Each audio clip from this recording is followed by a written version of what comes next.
Paddy McGuinness fait demander combien cela avait coûté au prince Charles pour convertir son Aston Martin DB6 volante pour qu'elle fonctionnât le 85 plutôt qu'au carburant conventionnel.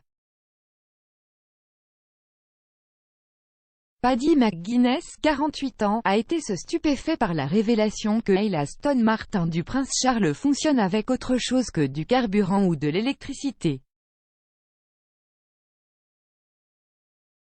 Cela survient après que le futur roi d'Angleterre a fièrement révélé qu'il conduisait la voiture avec un surplus de vin blanc anglais et de lactosérum provenant du processus de fabrication du fromage. Mais il ne voulait pas dire mettre du brie et du sauvignon blanc dans le réservoir de sa DB6 volante. La voiture a été convertie pour fonctionner avec un mélange de carburant composé de 85% de bioéthanol et de 15% d'essence sans plomb, connu sous le nom de 85. Le 85 est un alcool fabriqué à partir de sources naturelles qui, pour la voiture de Charles, est un sous-produit de la fabrication du vin et de la fermentation du lactosérum issu de la fabrication du fromage. Mais la complexité de la conversion de son réservoir de carburant a laissé Paddy se demander à quel point l'entreprise est coûteuse.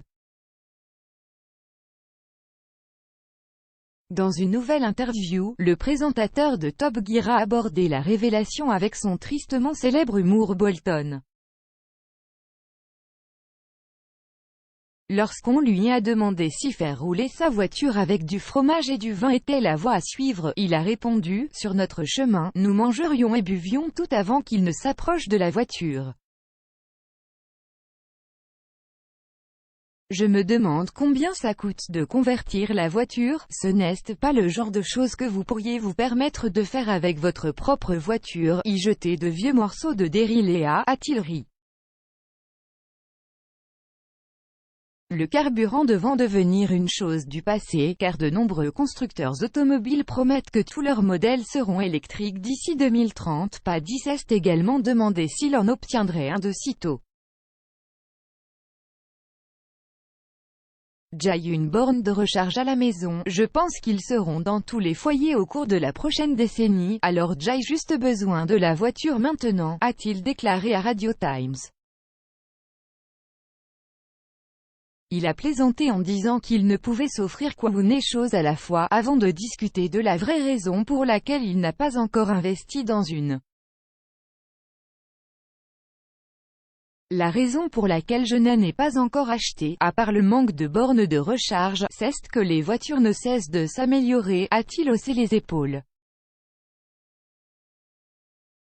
J'ai conduit une Tesla il y a quelques séries, et même en l'espace d'un an et demi, les performances se sont considérablement améliorées.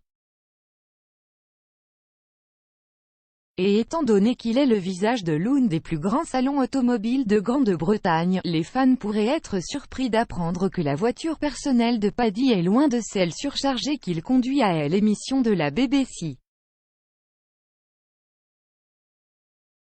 Au lieu de cela, il arbore une Land Rover Discovery, expliquant « J'ai 3 enfants, donc c'est parfait pour les grandes familles.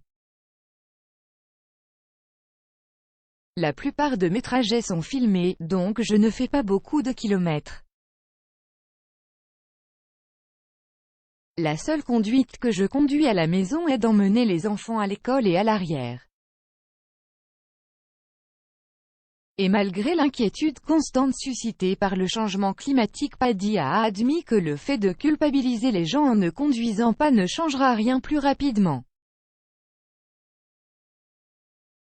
Je comprends que nous devons devenir plus écologiques pour rendre le monde meilleur, mais vous n'y parviendrez pas en culpabilisant les gens pour avoir emmené leurs enfants à l'école, a-t-il déclaré.